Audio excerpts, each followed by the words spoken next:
Well, hi once again, everybody. Welcome to another awesome, fabulous, terrific edition of the 19th Hole Podcast for Golfers. I'm your host, Dennis Silvers, and we've got somebody very special in studio today. You know this gentleman. He's a great friend of mine. He's my co-host on Senior Delinquents. Came all the way in from Tampa, Florida.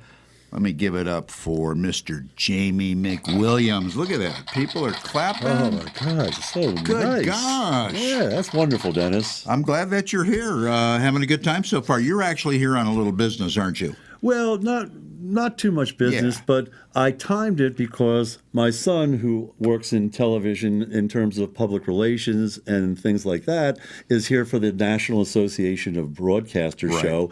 And I had attended it many, many years ago because my whole life has been in television and sports programming and other things.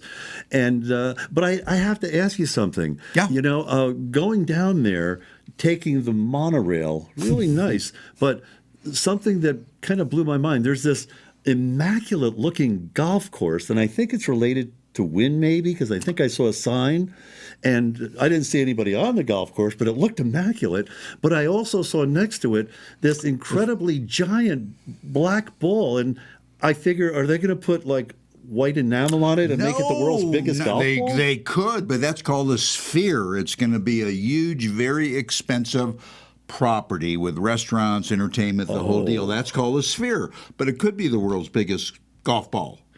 Well, my son and I are talking about it, and he thought maybe, and I agreed with him that at the time that it was going to be the world's biggest miniature golf course, and they put a giant lever. You put down like $1,000, and if it rolls into this other giant hole that could be there, then you win it. Then big, you win $1 million. Yeah, exactly. Maybe they'll change it to that. That's a possibility for them to do it. We've got a wonderful, wonderful guest for you today. You're going to really enjoy this gentleman.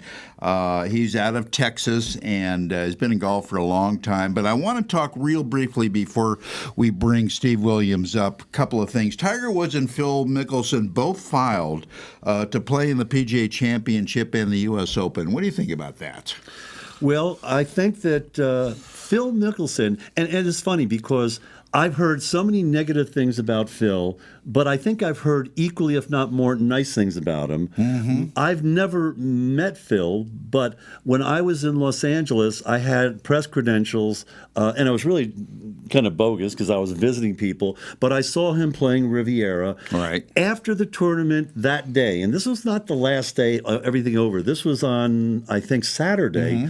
He stayed there, showed kids what to do, took every single autograph, spent an hour to an hour and a half after the round. Wow. So for whatever vices he may have, either in terms of gambling, in terms of political situation, bad commercial. Yeah. But anyway, and I mean bad in the sense that maybe his performance in there. I said, like most people, there's multifacets, and it's based on maybe your perception of what really bugs you or you like. That's exactly right. And Tiger Woods says he's going to go out to Southern Hills, kind of do a practice round, walk the course, see if he's going to be okay or if he's going to limp around. And you know what? I'm just not down with that. If you commit to play.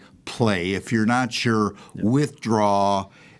And I just that just rubs me the wrong way. Greg Norman denied an exemption to play in something he won the Open Championship at St. Andrews. What do you think? Well, what I'm not up on all the details, but R&A made the decision. R&A made the decision, yeah. So are they just as ticked off about his play to have another tour, or do you think that there's something else maybe there? That's a very good question. I would guess that they would be, but that's a good question that you bring up, Jamie.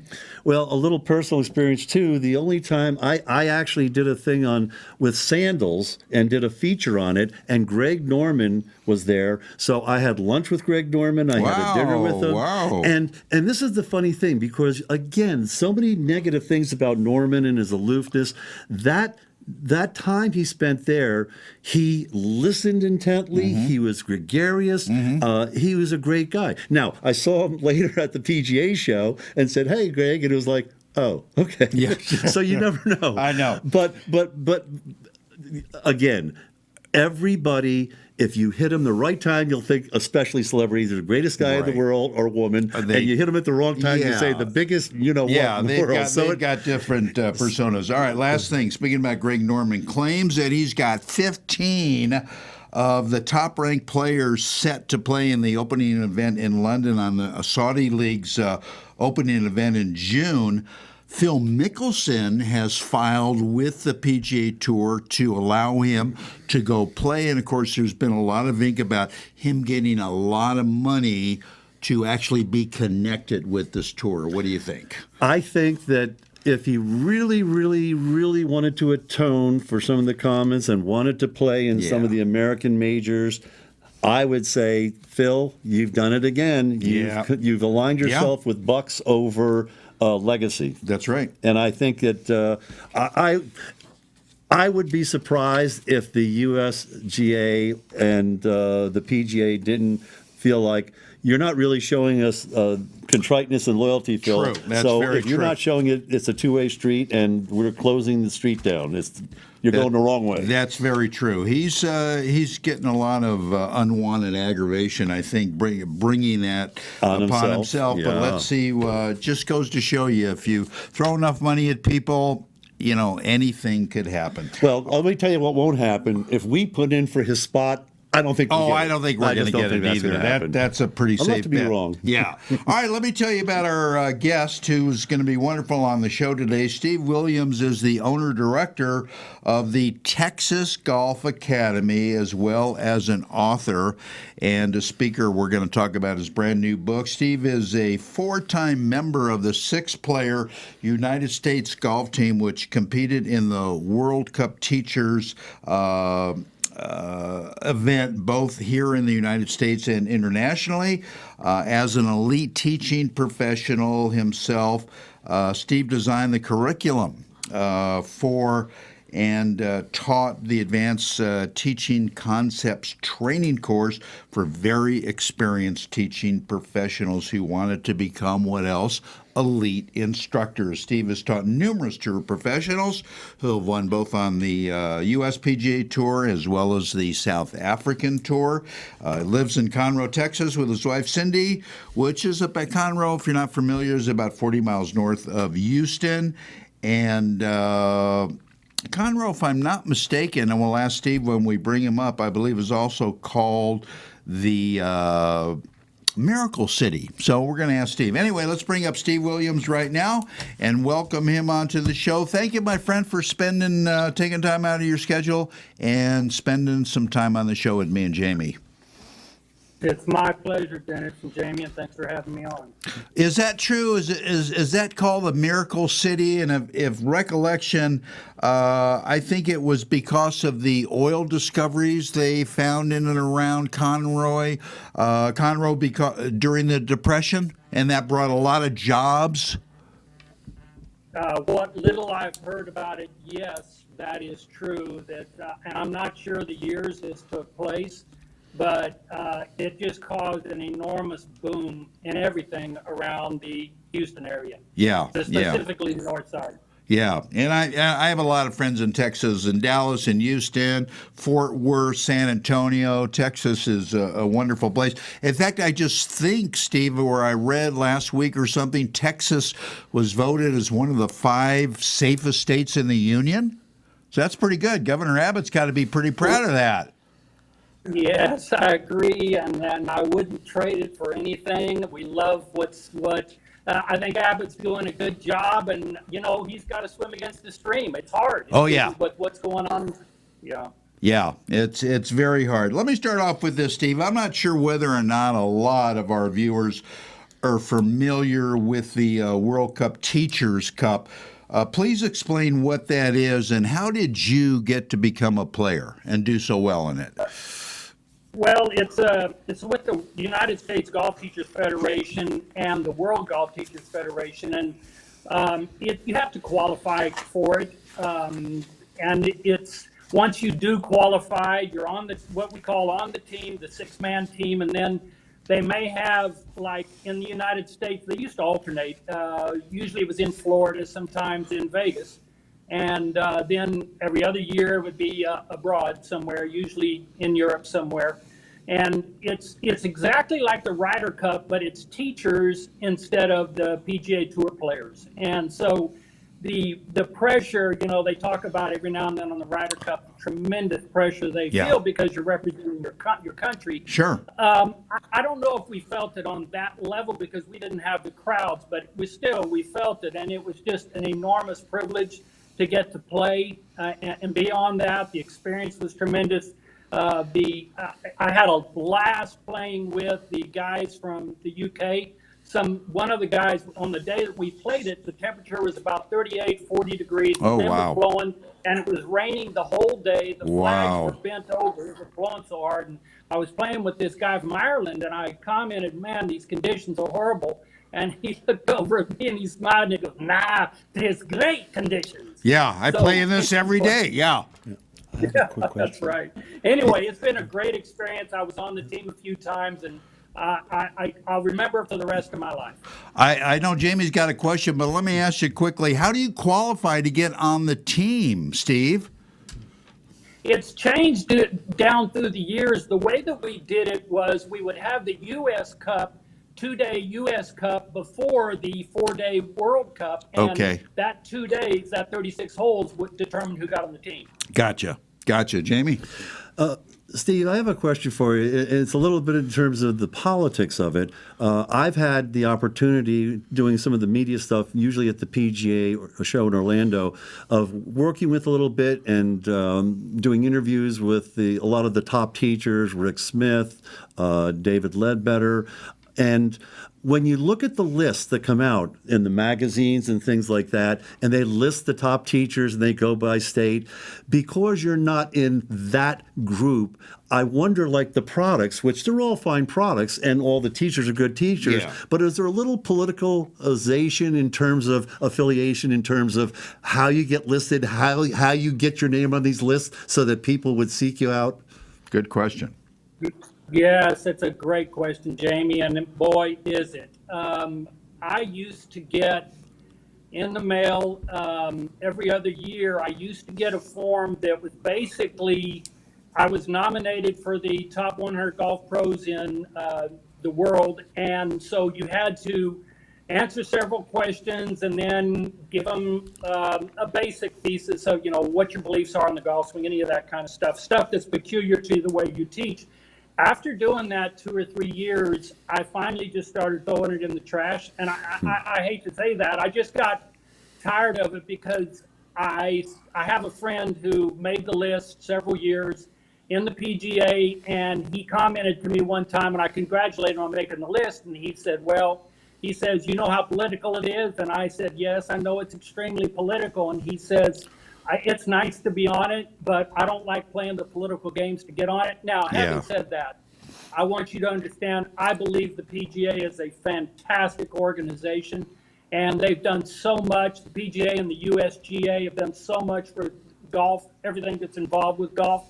But one thing that it's a little difficult for some of them to accept is there was a time here not too long ago that out of the top 10 teaching pros on the list in the world, 7 of them were not in the PGA. Interesting. And, very interesting. Yeah, so they actually called the top one. I'm not going to go into any names. And they offered him an honorary membership, and he said, nope, not going to do it. Just turn it down. But I think competition is fantastic for anything.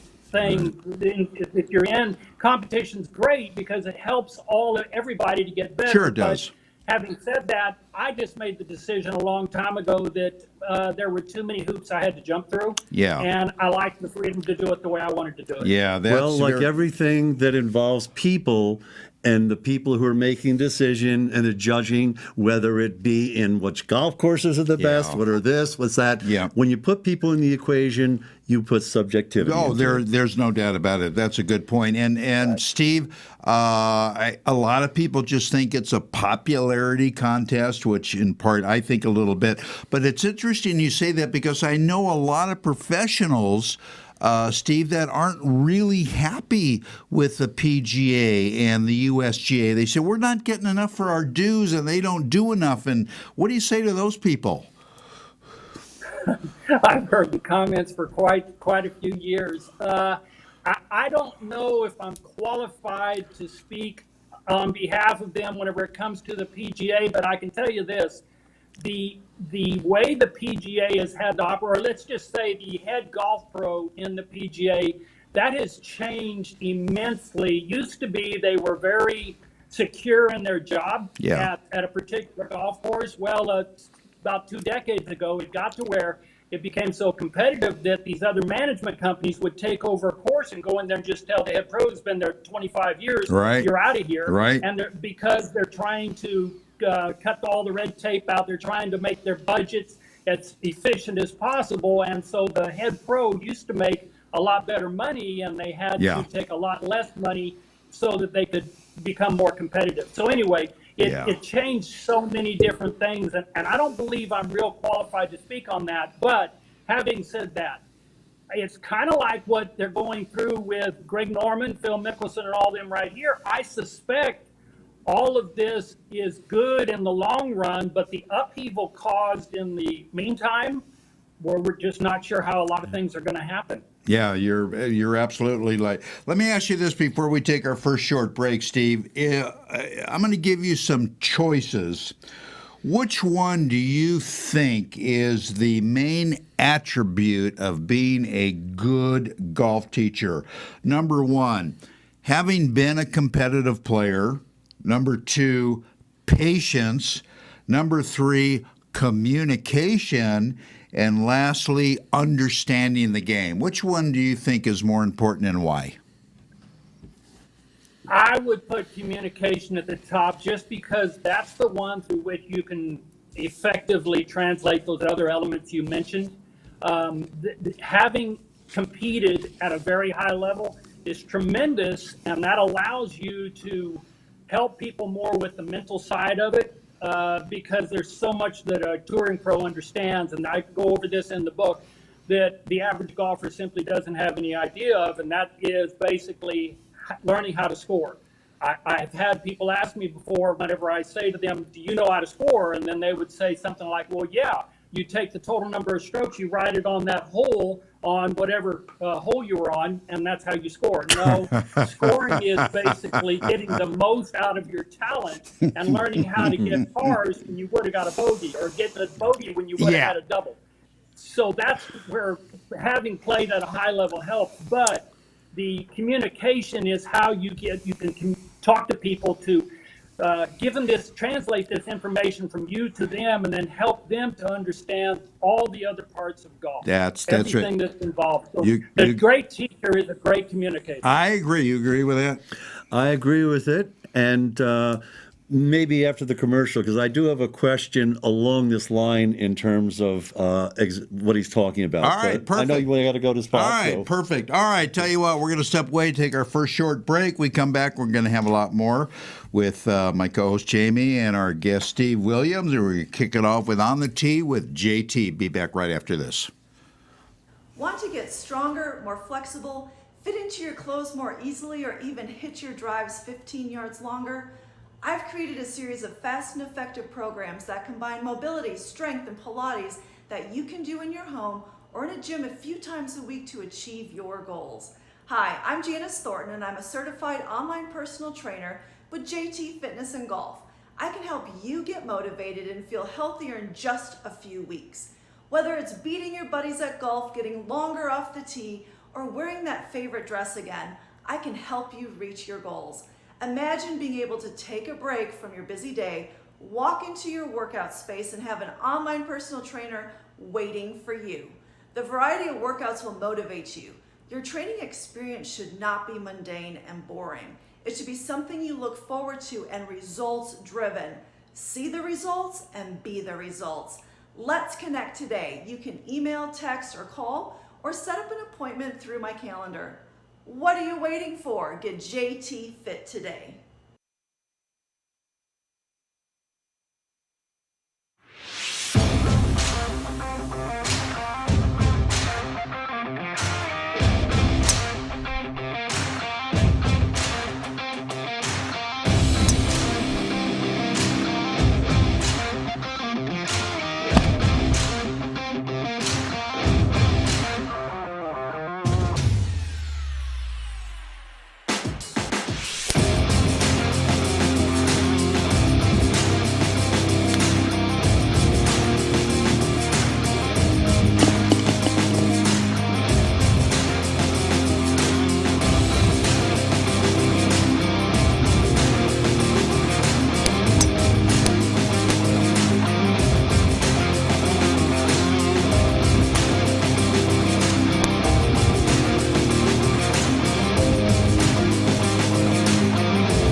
We all know that just about everything today is getting more expensive, and golf is no exception. Well, I'm here to tell you about one golf company that is designed to save you money. That's right, I said save money.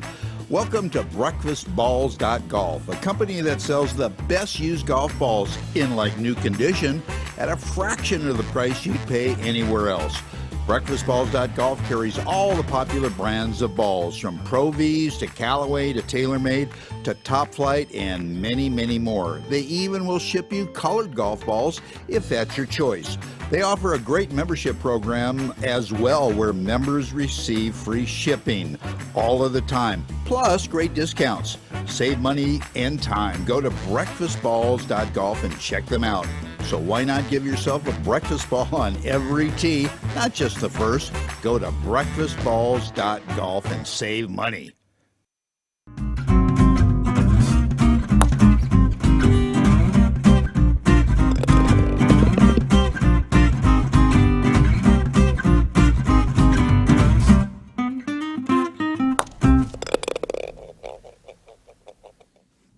Welcome back, everybody, to more the 19th Hole Podcast for Golfers. I'm Dennis Silvers, along with my guest co-host, Jamie McWilliams from the Sunshine State from Tampa, Florida, having a great conversation with Steve Williams.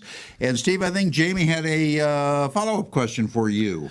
Yeah, Steve, I did some work with Hillard and Bradsby, and I got to meet a guy named George Manning, who developed actually kind of invented the Iron Byron. And we had some really great discussions about golf and that. And he said that the thing that made the true differential of the guys on tour, because, if you go and look at these guys, and warn you of that, everybody looks like they should be on tour. Oh, yeah.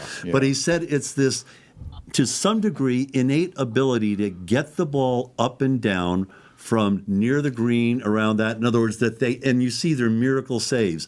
Most people never really address that so much, but I wonder, as an instructor, is it such an innate thing, or is that something where you would say, if you really work on this as an amateur, that might be a bigger key, or as big a key to really improving your game? Yeah. What's your philosophy in that? Well, yes, I will say it's innate to an extent. You get the typical Phil Mickelson, Tiger Woods fellas who have extremely soft hands. They have great touch around the green. John Daly also had the same, even though he's a long ball hitter, very soft hands. But having said that, I wish 99% of all golfers could understand you can have a great short game. I'll tell you a test I give to people all the time, and I always get the same results, always.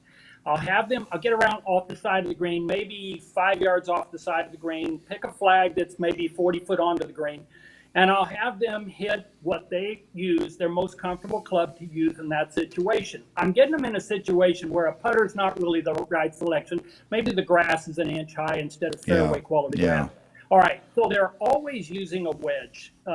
In a lot of the high school boys are using lob wedges, but a lot of them are using a 56 degree. So I'll have them hit 5 balls. Now, once they do that, I will go over there, take measure them all, take the average distance. I just did this over the weekend with someone. The average distance was 22 feet away from the hole. And then I just had them do this. Now we're going to take a 7-iron, and I want you to play this little, what we call a bump and run shot. I know you two gentlemen have seen this for decades.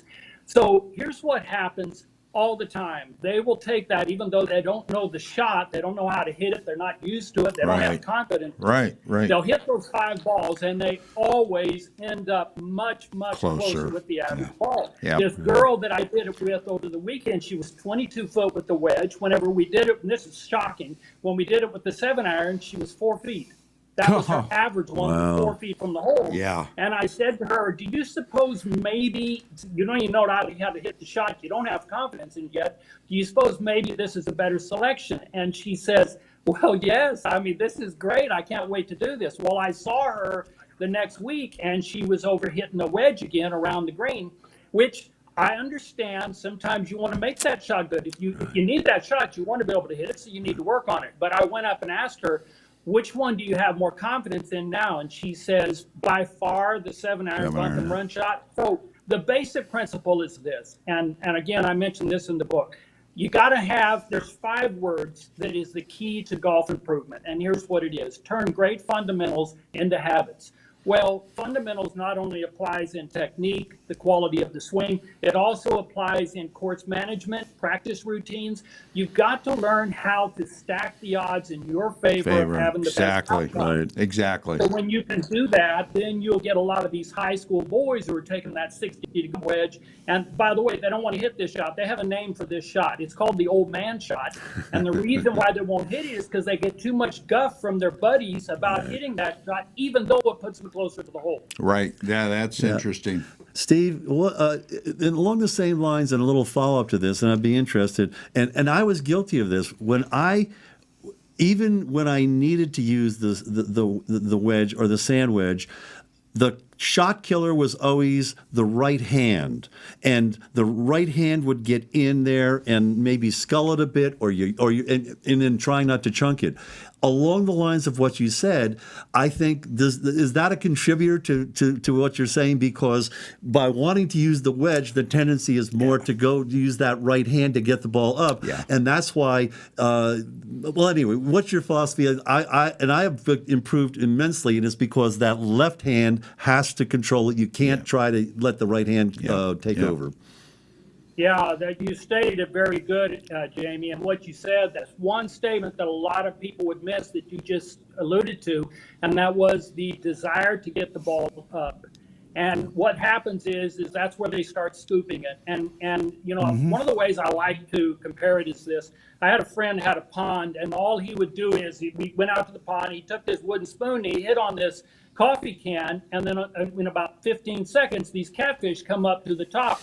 There's nothing on the water. They just came up to the top because he's created a habit. Now, what he did for many years was he would throw this feed on the water, then he would bang the can. The catfish always knew we can go to the top and get this food. Well, it got to the point he didn't have to throw food. All he had to do was bang the can. They have this habit. They'd come up to the top. Well, whenever someone wants to get the ball in the air, and this applies not only to the short game, it applies to their full swing. Whenever they want to get the ball in the air, they start taking that right hand and flipping that club. In other words, adding loft. Well, the problem is when you add loft, you're moving the bottom of the arc back. The bottom of the arc is going to be reached before you get to the ball. So you're either going to do this.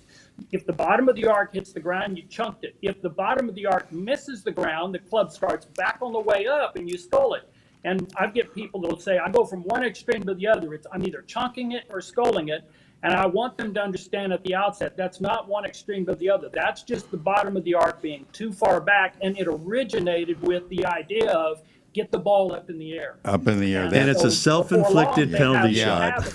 Yeah, exactly. And they have this habit of taking that right hand and releasing it. And then before long, it's in their, what we call their narrow processes. It's in there, and it wants to keep flipping that club every time they come through. That's well said. Before we get into the book, Steve, what do you feel is the main reason that the average weekend player is not getting much better despite the loads of information out there with books, with magazines, with online lessons, with DVDs, with CDs, everything? Why aren't they getting much better? What's the main reason, do you think, Steve? All right, Dennis, this is the essence of my book, and it's why through many decades, all these thoughts have been building up for so many years, and we're getting into this very question you're dealing with right there. I'll state it like this. I know you men have heard of Zig Ziglar.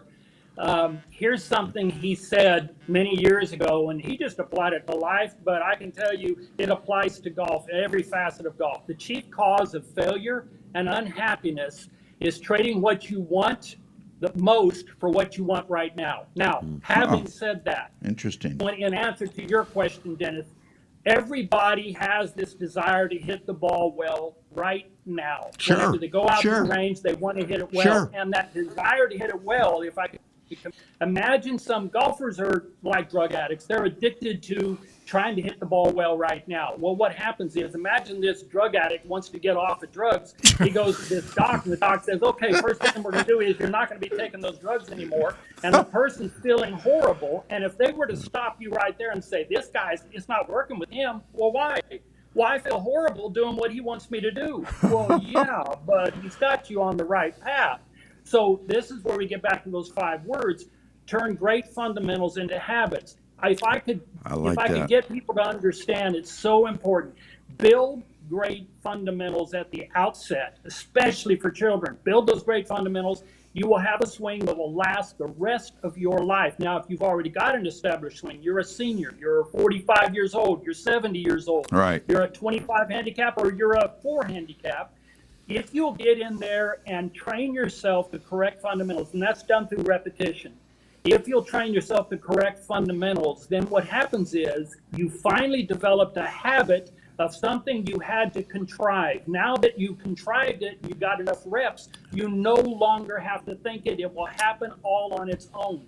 Now you've built the right. strong ingredient to playing better golf. Now apply that to every facet of golf. That's exactly right. All right, we're going to step away, Steve. We're going to take another short break. We come back. We're going to get into your book, which is fantastic. We're going to have more with Steve and Jamie talk about the book. Got some other questions we're going to finish up the show with. So stand by. We're going to be back with you right after this, I promise.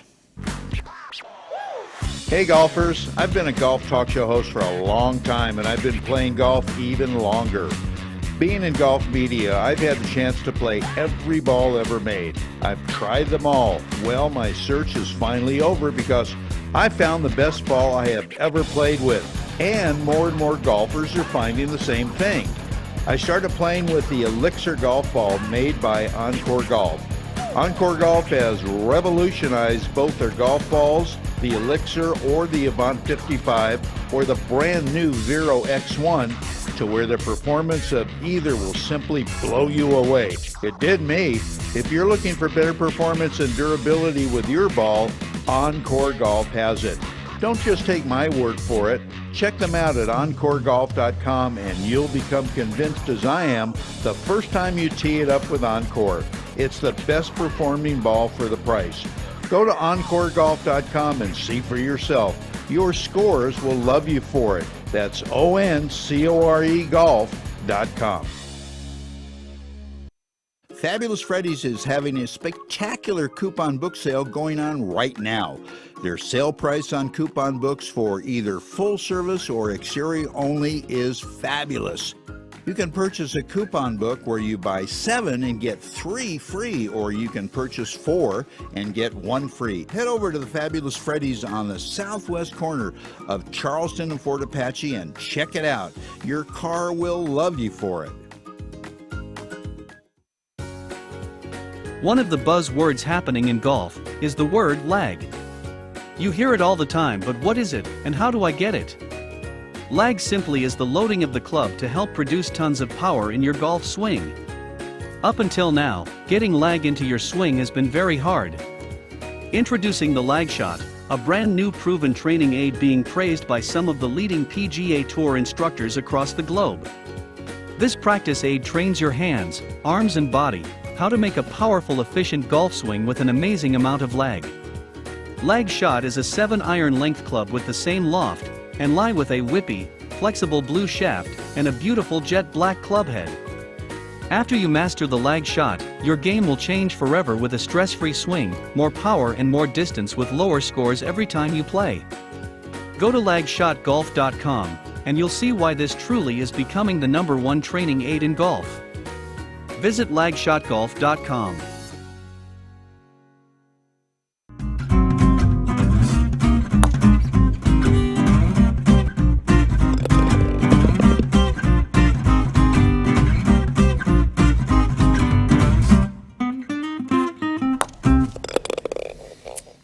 All right, continuing our conversation with Steve Williams, but before we do that, I just got to say, yesterday had a chance to get out and play golf with this guy and his son Brian, who's absolutely terrific. We had a really, really good time.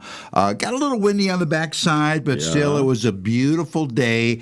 And Jamie was using something that I had not seen before. I have one, but this is a new thing. What about that? Well, it's a rangefinder, and it's pronounced Clear. Clear. It's spelled Kylr. And, you know, the other show that I do, in addition to the Senior Delinquents, is Traveling Golfer. So traveling, as you know, has gotten more and more onerous. And what helps is being able to take smaller, lighter things with you.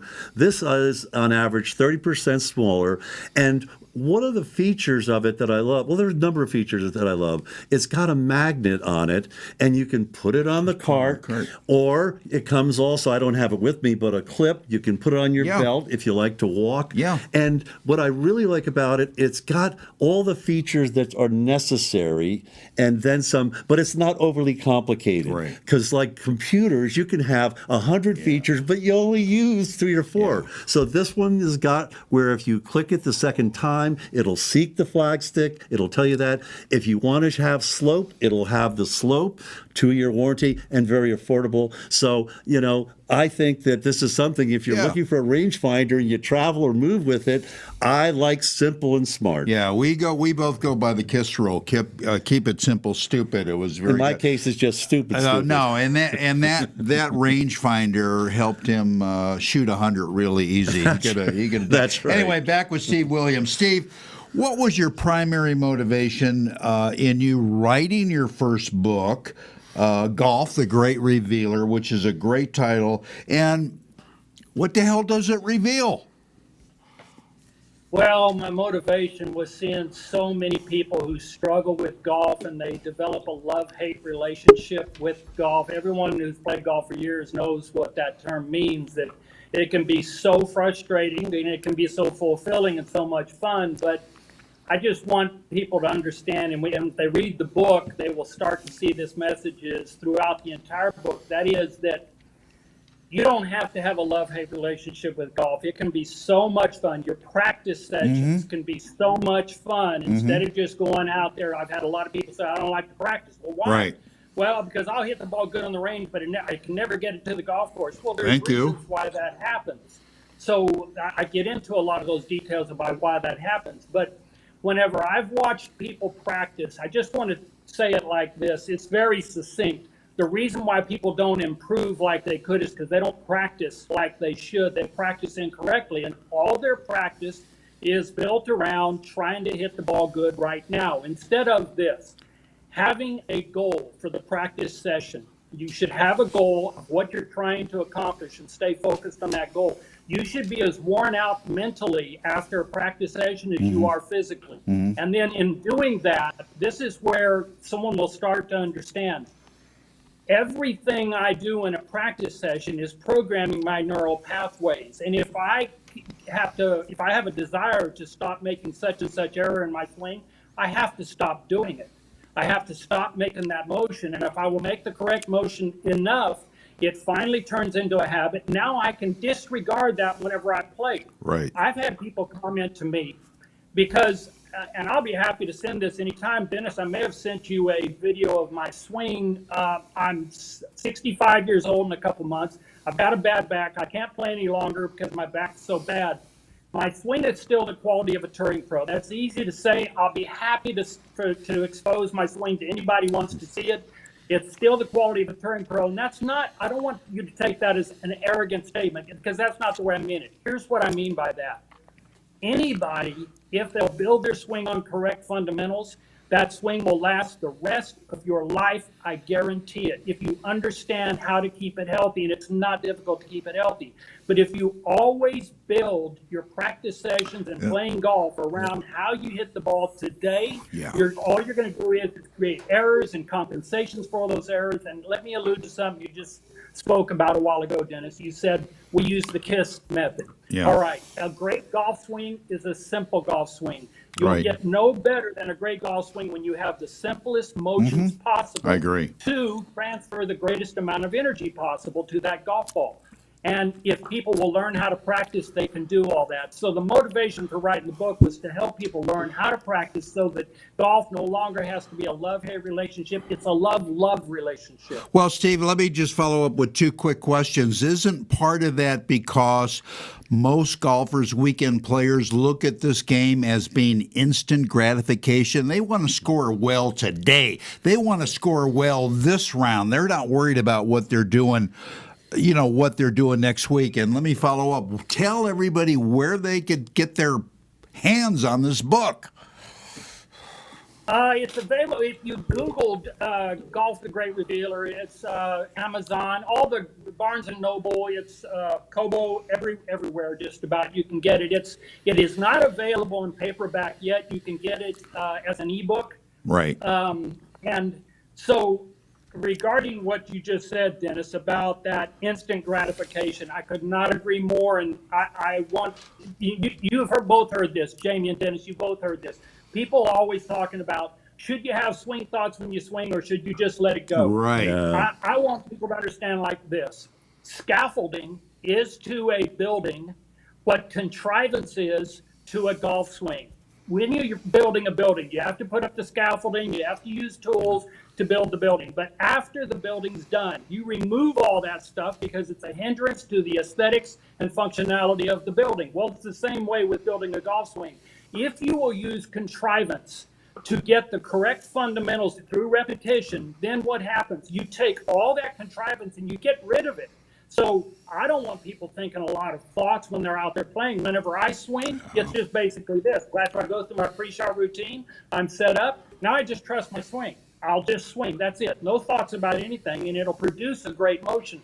That's what is a lot of fun whenever people start experiencing that and they understand, I don't have to have all these swing thoughts. I can just let it go. Well, the way to get there, Dennis, is like this. You have to separate yourself from that instant gratification. Get things done at your practice session, then you can have that fun of great scores and great balls. Yeah, that's what Jamie and I were talking about yesterday. Right, and because I was changing my swing and getting rid of every extraneous little factor of it, and yet under pressure, I still have a tendency to come a little behind it in that. And I'm actually, when I go back to Tampa, I'm going to have a ex-touring pro guy who said, "Let me take a look at your swing," because I said it's just something little. Because I know the swing well, and I just can't pick up. But, I always say this.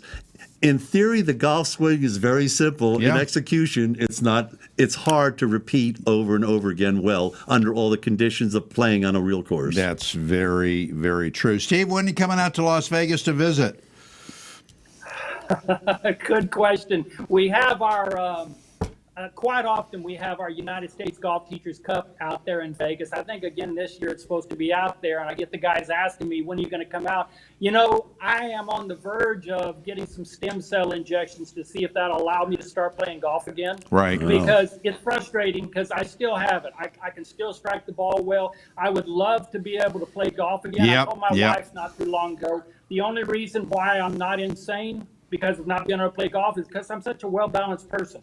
I would love to be able to play golf again, and if I could play golf again, I can guarantee you I'd be out there. Oh, that'd be honored to have you. That would be absolutely terrific. Anyway, get that book. And Steve, I appreciate all the time you take with us, and I know you've got a busy schedule, and appreciate a great show. And we're going to have you back sooner than later, my friend. Jamie and Dennis, it's been a pleasure. I enjoyed it. I appreciate it. All right. Steve Williams, everybody, Texas Golf Academy. We will step away, take another short break, and Mr. Williams and Mick Williams and I will come back and finish up the show, and we're going to talk about something very cool, so stay with us. Experience a salon like no other. Charm Beauty Lounge specializes in hair, skin, and a non-surgical, painless way to fuller hair, designed to boost hair volume up to 400% without glue or solvents. Make your appointment today. Call 702-201-1655. Hey! Hey, beautiful, come on in. Charm Beauty Lounge. Charm Beauty Lounge. If you're an avid golfer like I am, how great would it be living on a golf course? It's fantastic, but you're probably thinking golf course property is just too expensive. Well, I'm here to tell you that the folks at RWM Home Loans here in Las Vegas can make it happen. RWM Home Loans in Las Vegas will access a wide variety of ways to customize a loan to help you get into that golf course property or anywhere else for that matter. They offer first-time home buyer programs, jumbo loans up to $5 million, and even reverse mortgages. So do yourself a favor and call Casey Zari right here in Las Vegas at 702-888 888-2251. Get started on that new home or property. That's 702-888-2251, or just go to rwmhomeloans.com.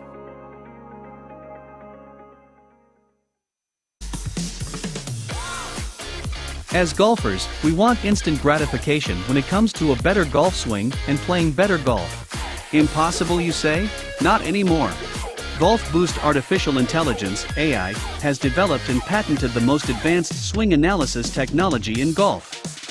Simply, the algorithms detect your body position and then analyze your golf swing using their artificial intelligence technology.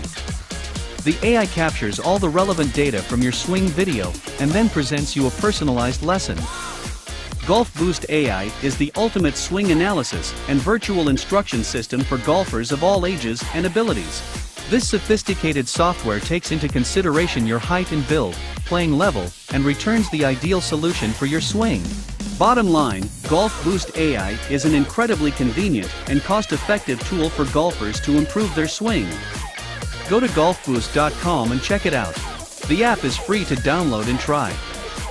Visit golfboost.com today.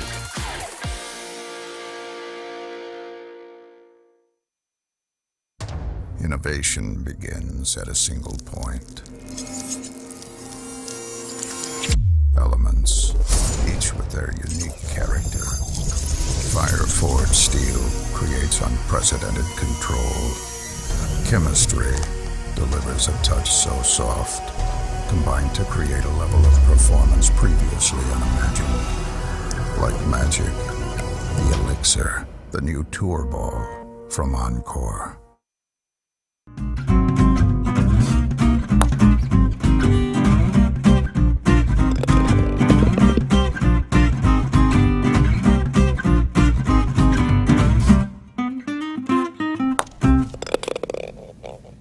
All right, that's going to wrap it up for this edition of the 19th Hole Podcast for Golfers. I'm Dennis Silvers, and I want to thank my great friend and my great co-host on Senior Delinquents, for being here in Las Vegas and for being my guest host on the show.